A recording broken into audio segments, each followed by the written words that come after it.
today with gender wars, specifically with a clash of the male versus the female and everything in between.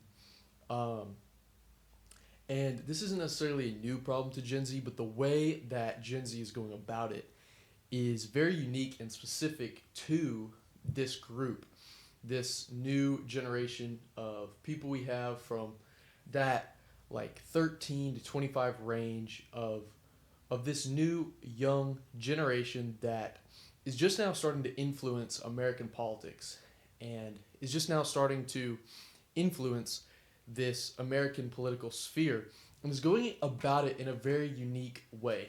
So, division is nothing new to America and the American people. It's certainly not anything that has recently come about.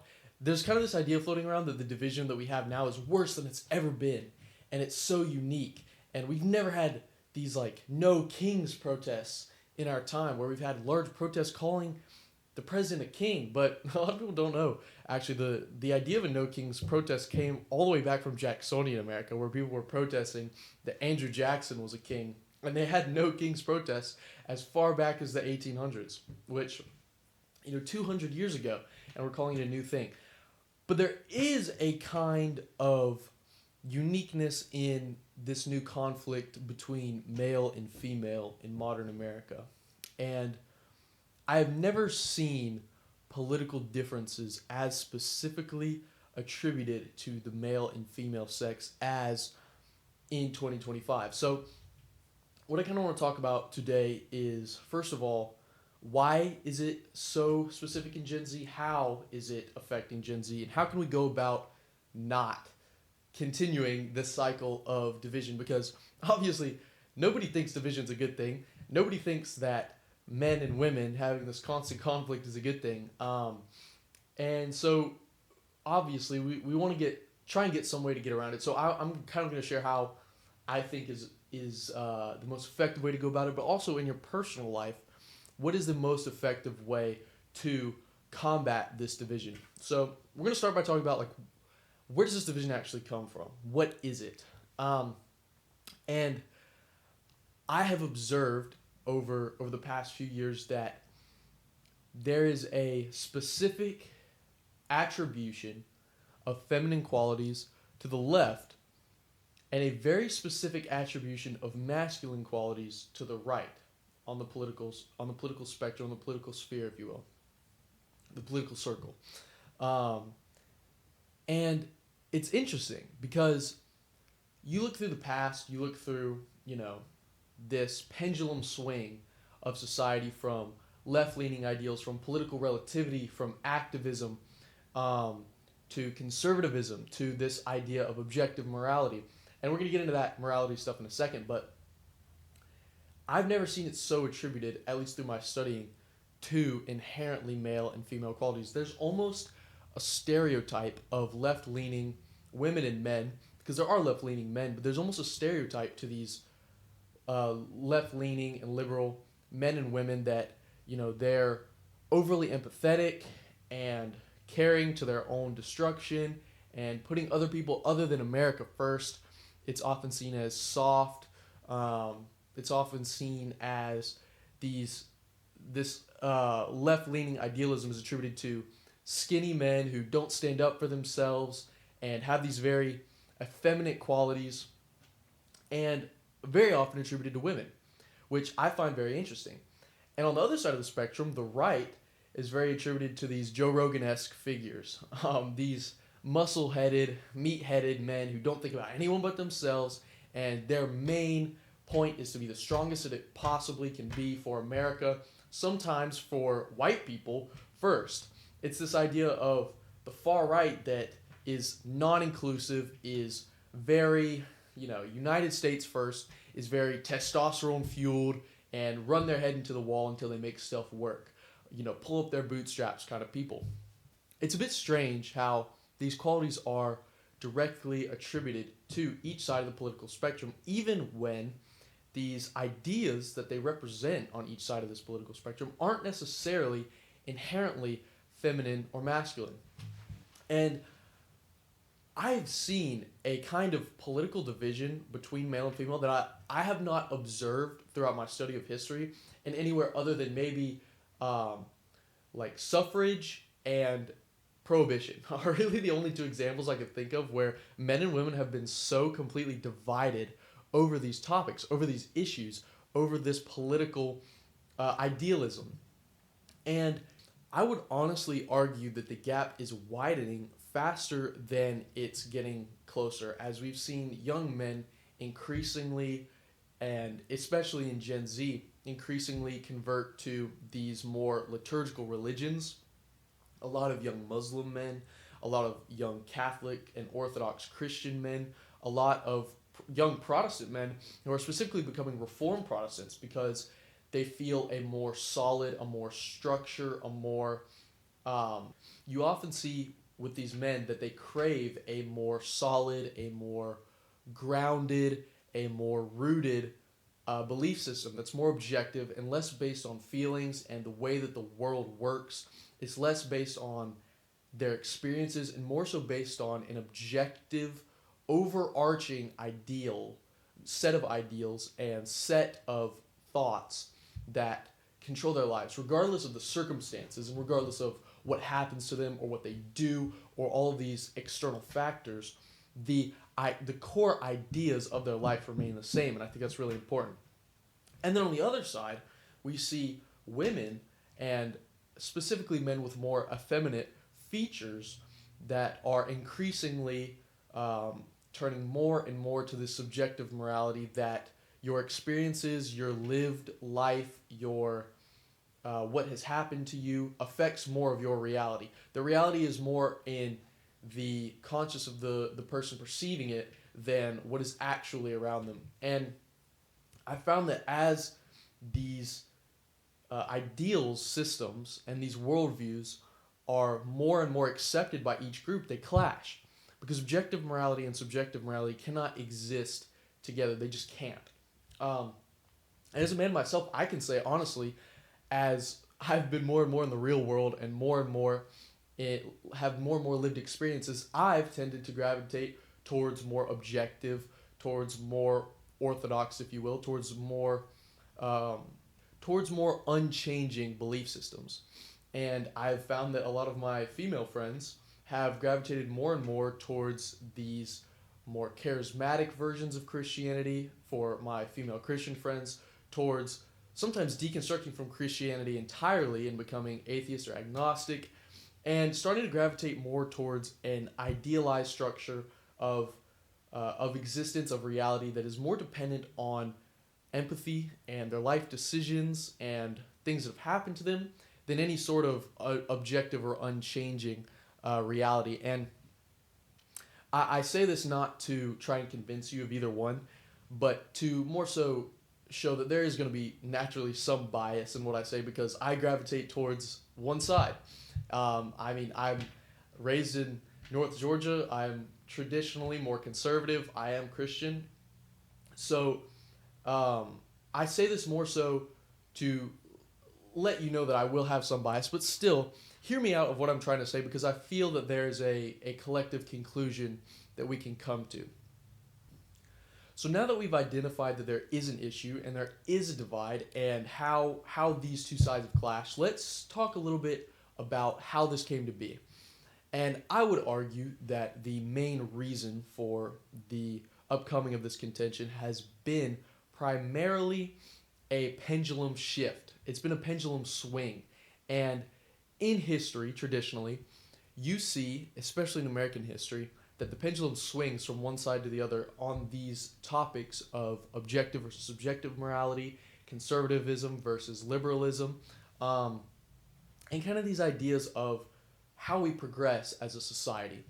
And you've seen it all the way back in the 60s, the hippie movement, that the pendulum swung very far one way of, okay, all these people are now disillusioned with the government after Vietnam and are saying, well, I value more than these traditional ideas of I need to work, I need to get a job, I need to start a family. I'm going to kind of do my own thing and be free. And the resurgence of psychedelics, these new rock bands, these ideas of, well, freedom is not achievable under society's current conditions. So I'm going to move away from whatever society's doing, and that's my idea of freedom. And now I am free because I am more interested in peace, love, and making myself happy, this sort of almost hedonistic, semi-hedonistic lifestyle, than, okay, this traditional inline white-collar lifestyle.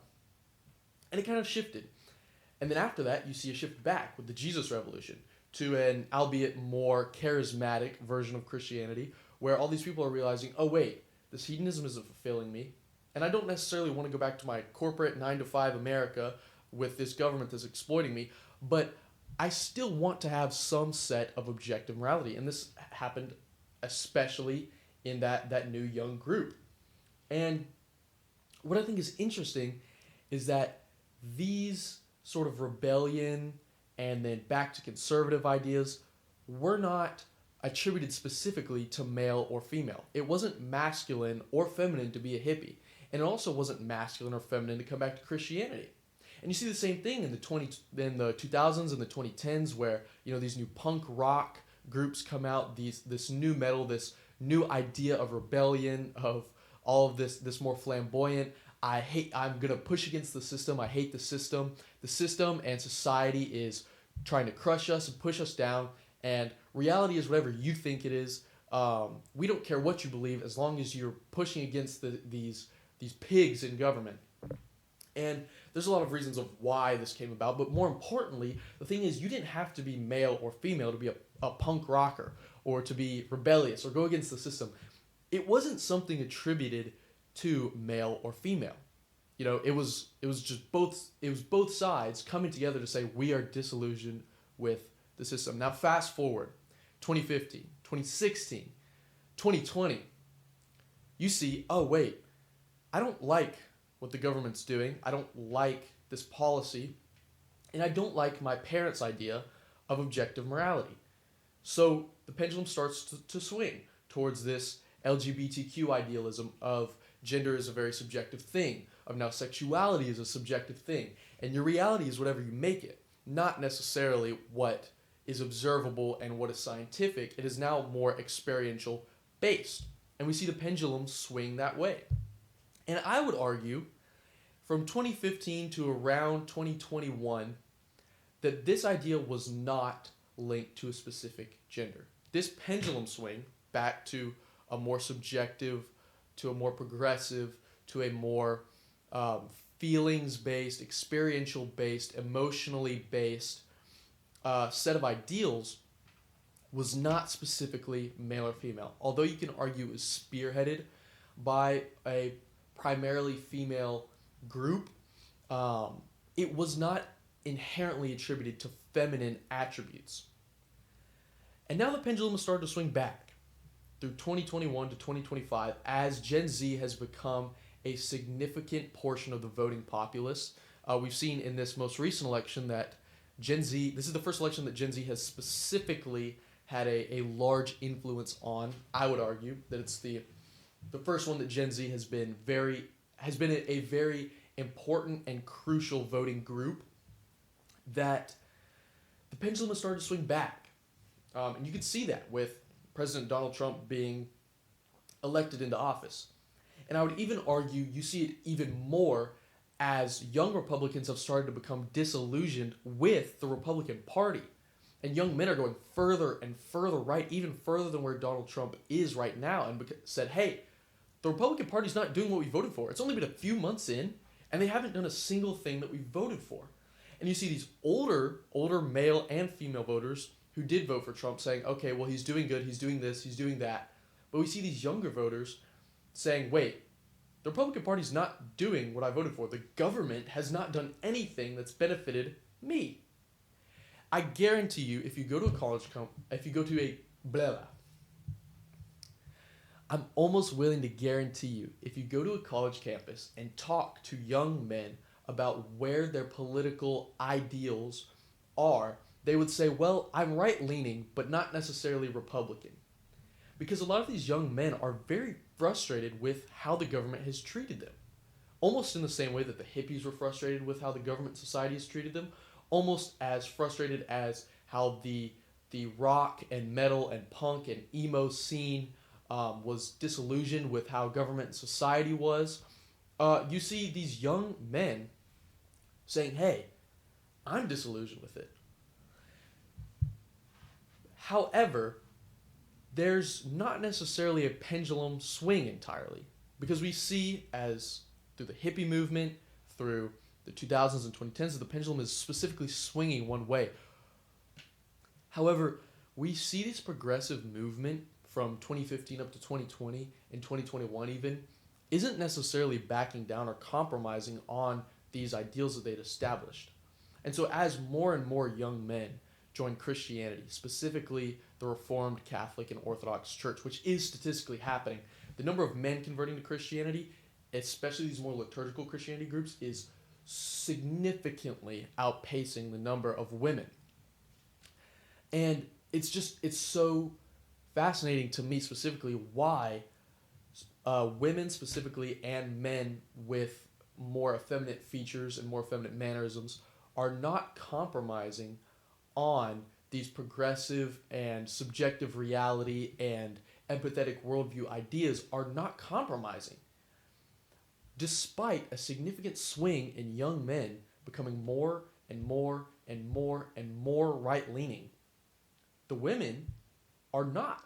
And this is just a statistical fact. And, I live in North Georgia. I live in the mountains.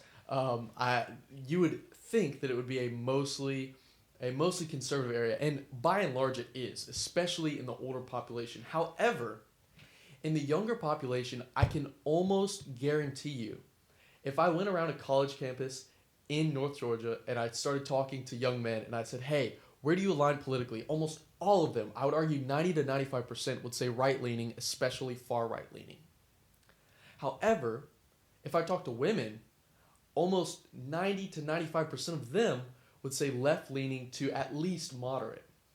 And realistically, in 2025, moderate is more and more so code for I'm liberal, but not necessarily economically liberal. I'm not necessarily socialist or communist. However, I believe in these social activism ideas that the left is pushing, which in a lot of ways, economics and social justice does not necessarily go hand in hand in today's political world. It can, but not necessarily. I wouldn't necessarily say that politics is downstream from economics as much as it used to be. It still is to some degree, but not as much as it used to be.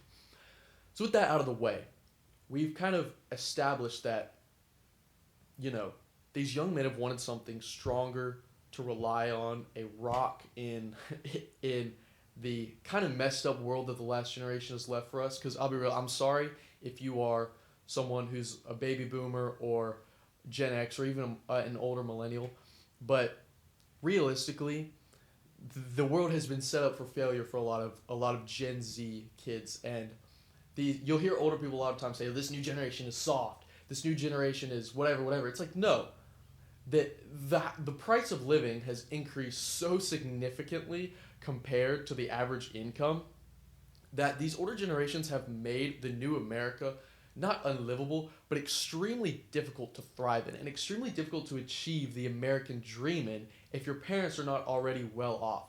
The middle class is shrinking at an alarming rate. And I'm not here to tell you that there's a specific solution to this or here to harp on a solution. I'm just saying, look, there are these objective problems, and we see men and women reacting very starkly different to these problems that they're facing. The young men are saying, "Hey, there are all these problems in the world. America's becoming less and less of what it used to be. It's becoming more and more of a shadow, and these politicians don't stand for us anymore.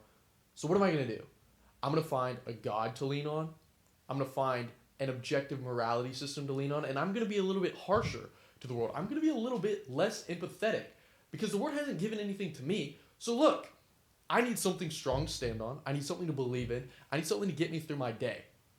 So I'm going to start believing in the stronger right-wing idealism that, hey, we need to return America to its former glory. We need to make America better. And so America needs to come first." And we see with these women a lot of times that it's the opposite. They're saying, look, there's all of these problems and all this social injustice, and life is tough. But it's more important to make sure that everyone is welcome and everyone feels good in society and everyone is comfortable and everyone feels welcomed in America than necessarily being extremely economically successful or having a strong rock to stand on. The strong rock to stand on should be yourself and your own values, because you can't rely on anyone else. You can't rely on the government. You can't rely on society. So who else do you have to rely on if there is no God? You have yourself to rely on. And even some, progressive Christians are still saying, look, these social injustices are not what God called for in the Bible. How we are treating these other ethnicities and our immigration policies is not how Christ calls us to be. And so we see very strong opposition as these two sides butt heads. And I think it's even more prevalent in the influencers we have today. I think of strong, prominent right-wing influencers like Nick Fuentes, like Tucker Carlson, like even Andrew Tate, I would say, is very right-leaning. And what I hear more often than not is a lot of right-wingers say, well, I agree with a lot of what I don't agree with a lot of what Nick Fuentes says, but every once in a while he says something that I think is really smart and we should pay attention to. Well, I don't agree with most of what Andrew Tate says. I don't like that he's inflammatory, but sometimes he says something that's pretty smart. Well, Tucker Carlson has some pretty rough political views. He's very much a supporter of Israel. I don't mess with that, but he has some strong views on family that I really like. Or on the other end, Dean Withers, Destiny, these other left-wing influencers. It's like, well, I don't necessarily agree with the way Dean Withers is. I don't necessarily like a lot of what he says, but some of what he says is very intelligent. I think he's a very empathetic person.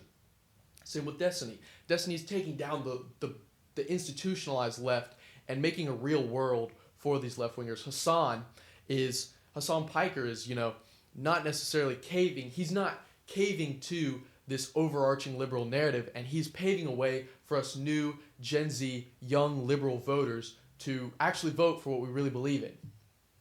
And the problem is almost never do you hear in any fashion, yes, I align with this person, or yes, I align with this person. It's only ever extremists that say, oh, I like this guy. You very rarely hear any young conservative men with their heads screwed on right that are like, I love everything Nick Fuentes says. When he yells the N-word, when he says all these horrible things about minorities, oh man, I really identify with that. He's doing what's best for us when he claims that he hates everyone but white people. And he's making these inflammatory claims that aren't necessarily thinking straight and aren't necessarily correct in any way, and even aren't necessarily what he believes, to get a clip, to be inflammatory, to incite this anger so that people listen to him and hear what he really has to say. When once in a blue moon, he says something intelligent and he says something thought-provoking. It's like, hey, why in the world are we identifying with these people that you have to search through and claw through and dig through hours and hours of footage of them speaking just to get something thought-provoking for what they really believe, And that's one of the reasons that I personally am like, no, I don't support Nick Fuentes. I think a lot of what he says is great, and I agree. Some of the stuff that Nick Fuentes says is very intelligent. I would even argue some of the stuff people like Destiny say is very intelligent. But here we are, stuck in a cycle of I have to crawl and scramble through and dissect, hours and hours of horrible things that they're saying just to get to the intelligent stuff. And we have such an inflammatory culture of influencers that I would argue makes this conflict between male and female worse and worse. This is just sort of a side note. This is less to do with the main point, but just something interesting I've observed is that there's significantly more prominent right-wing female commentators like Candace Owens, like Brett Cooper, than there are on the left. It's hard for me to name off the top of my head a very popular, very well-known female progressive leftist influencer, but it's pretty easy to find some right-wing ones that a lot of young right-wing women identify with, which I think is pretty interesting. But that's more of a side note thing and more of just a thought-provoking type of realization and less of a main point type of thing. But anyway, we've kind of identified how this has happened, why this has happened, and what the actual issue is. So let's talk about how we go about fixing it. And I would almost always argue that the idea of fixing it lies in the individual. That there's no large societal push we can make to fix the gender wars. Gender wars have been going on for a long time, and they are worse than they are now, and they are very unique now. But it's nothing new. It's not like we can just bridge the gap between male and female. I mean, there's old stories from all kinds of ancient cultures about men and women not getting along. There's old African folk tales about, the men and women arguing, so they send the women across the river and the men and the women live independent of each other because they're arguing so much, and eventually they realize they can't live without one another, so they come back together. And you see these folk stories in almost every culture. So it's not anything necessarily new. However, it is important to note that this is a very unique situation as we are more connected than we've ever been. I would argue it's more politically tied than it's ever been. The gender wars have never been tied to politics as much as they are now. I would argue, at least not to the left has been, or progressivism rather, has been tied specifically to femininity, and right-wing conservatism has been tied more to masculinity, or at least an idea of masculinity and femininity, than it's ever been. And I would say that the most intelligent way to go about this is in your specific conversation. So this is more me speaking to Gen Z people here, because I fear that talking about gender wars would most likely be lost on a lot of the older generation in their day-to-day lives, as they've had so many years to figure it out. And not that they haven't, but it's just more of a Gen Z problem. The gender wars are not as Gen X baby boomer as a problem as they are Gen Z. And I would argue they're not even as millennial of a problem as they are Gen Z. So how do we go about it? Well, first of all, it comes from empathy in conversation. I've talked to many liberal people, liberal men and women, but especially liberal women, and I've almost always found that the most important thing to have in these conversations is, hey, look, we're probably going to disagree about some stuff, but I would like to have a conversation under the pretense that you're not going to call me a monster. I'm not going to call you a monster. We're not going to fight. We can have disagreements, but we can still have civil conversation, and we can be friends after this. And we are going to realize that our political alignment and our worldview is not going to make us hate each other. And then we can have these intelligent conversations. So the first thing you have to do before you discuss politics with anyone is stop having inflammatory conversations where your entire point is to lambaste the other person and spend your time mudslinging. Guess what? You're not converting anyone. No one has ever converted someone of the other political spectrum or the other side of the political spectrum that, look, you're wrong, you're stupid, you're an evil monster, you don't care about this, and this, and you are a detriment to our country. Come to my side. That's not worked. That's never worked. It's not worked once. It's unsuccessful. Look, the most important thing, the most important idea you have to get stuck in your head is the person I'm talking to is not my enemy. Whether you're a Christian and you say, look, this person is a child of God, this person is created by God and loved by God, I need to have this conversation under that context. Or if you don't believe in God, say, hey, this is another human being, and in order to have a productive conversation that's worth my time, worth their time, we have to bridge this gap of hostility, of animosity, and come together to educate one another, or at least to have intelligent conversation that's useful. Another important idea to get through your head is that your politics are not the end of the world. And I know somebody is sitting over there thinking, quite literally, it is the end of the world because my worldview is such and such and it directly clashes with such and such and we can't coexist together. Okay, get that idea out of your head. That's not useful. If you want to keep butting heads with someone about saying, well, we can't coexist even though we have different politics, you need to move somewhere else. You need to leave and you need to get off the internet, because you're not going to be able to function as a member of society if you cannot live and be around and exist with and have normal civil conversation with people who don't agree with you. And I would argue you are most likely a parasite to society if you can't have intelligent conversation without extreme conflict and without demeaning another person. Okay? So you need to get that through your head first. Second of all, almost all of Gen Z does not have a fully formed frontal lobe. That's not like a maybe thing. That's not like an opinion. That is statistically and scientifically, your beliefs are not fully developed. The way that you believe, the way that you think, the way that you assume that the world works is not fully developed. You will change some of your ideals as you get older because your brain is not finished growing. So, that does not mean you should not care about politics. That does not mean you should not be interested in the way that the world works. It just means you should come at conversations with an idea of I'm developing my worldview. I'm developing what I believe in. And that does not necessarily mean as a Christian you go into conversations and say, well, maybe I'm atheist. Maybe my frontal lobe is not developed. I don't know God yet completely. I can't because my frontal lobe's not fully developed. That's not what I mean. What I'm saying is politically, not religiously, not in your overarching worldview. I'm saying politically, go into conversations with the idea that your brain and your view of politics and American systems are not fully developed. The way that you think the world works is not the way that you are going to think the world works when you're older. That's almost true entirely across the board. So that's another reason not to be as pig-headed and as staunch and as conflict-oriented in these conversations. Now, it does sound like a pretty simple solution to just say, well, just get along better with people. That's not necessarily what I'm trying to convey here. What I'm trying to convey here is that gender wars are not going to be bridged until we stop seeing the other side as an enemy. The gender wars are not going to be fixed until we stop seeing our fellow man, our fellow woman, our fellow human being as lesser than ourselves, as worse than ourselves. If you are a young woman, especially if you're progressive aligning, you can't keep looking at men and saying all men are evil. Look, all of these men have no empathy, they have no respect for their fellow human, they have no this, that, and the other, so I'm going to hate them. That's extremely unproductive. It's not helping turn men good in your eyes.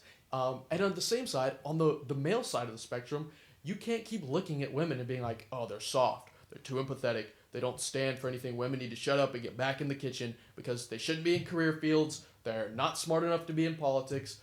Like, come on, get your head out of your butt and think for a few minutes if continuing to demeaning these women is actually productive in making them better. I've seen so many young men say, man, the dating pool is ruined. The reason so many young men aren't getting married is because of the women. And young women saying, the reason so many of us women aren't getting married is because we don't need no man. Because, men are bad. I don't want to be a part of the patriarchy. It's like, look, marriage is inherently good for society. That's a provable fact. That's not a right-wing idea or a left-wing idea. Marriage is inherently good for society. Having more kids is inherently good for society. More people need to have more babies in order for us all to flourish, in order for humanity to flourish. That's just true across the board. However, the marriage rates are declining. The birth rates are declining.